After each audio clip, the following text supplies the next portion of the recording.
had belonged to since I was 8 years old. While growing up, all of us commune kids had referred to him as Guru Bob. Not to his face, of course, because that would have been disrespectful. Not that it mattered. I figured he'd always known our silly nickname for him. Guru Bob knew everything. Mom's friend Wanda and her husband, Byron Frawley, had been members of the commune for as long as we'd been living here in the grapevine-studded hills of eastern Sonoma County. Byron was CFO for the commune's winery and a good friend of my father who ran the place. "Wanda's sisters must be devastated," I said. "I suppose they are," Mom said with a sad smile.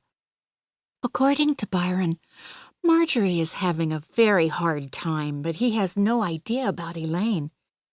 He said he hasn't seen her in over 5 years.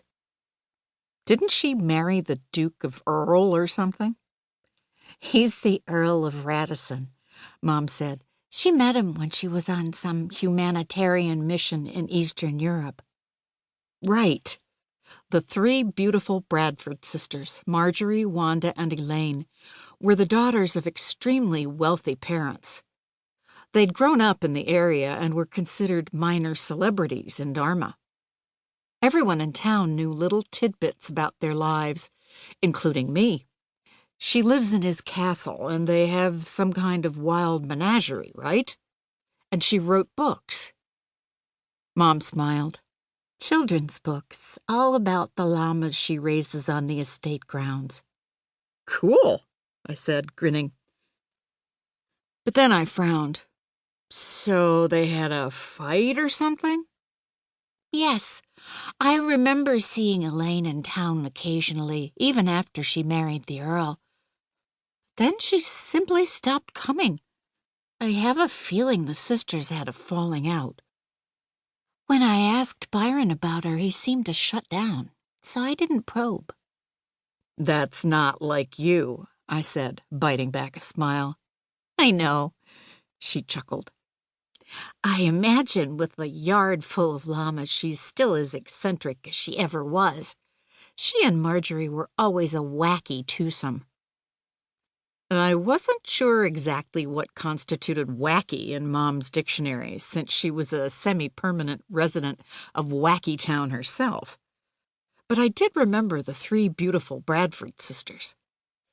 While I was growing up, they were always showing up on the local news, and since they were so rich, the media called them eccentric instead of just plain odd. The sisters had always embraced the most radical causes imaginable. I could still recall seeing them at the grocery store, trying to collect signatures for all sorts of petition drives. They often carried protest signs. We kids always talked about the funniest ones. "Don't use toilet paper," because the companies who made toilet paper also allegedly made bombs, and "bicycle in the buff for peace." Self-explanatory. The oldest sister, Marjorie, became even more heavily involved in radical politics. In the 90s, she traveled with a political action group throughout Eastern Europe and parts of the Middle East and the Asian subcontinent. The group would meet up with the local opposition parties and do what they could to help the local underground overthrow whichever dictator was oppressing his people. Marjorie gained more notoriety when she published a book of her journals and photographs chronicling her more outrageous exploits. That was her first book. Since then, she had become world famous for the many travel memoirs and essays she continued to write. She didn't stop protesting locally either. A few years ago, I'd seen her at the local hardware store thrusting flyers into men's hands as they passed her.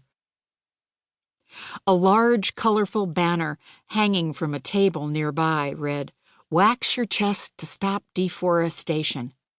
A pink-smocked cosmetician waited patiently at the table with a pot of wax warming over a sterno flame. Shaking off the bizarre memory, I said, "Had Wanda been ill?" "Yes, although some people..."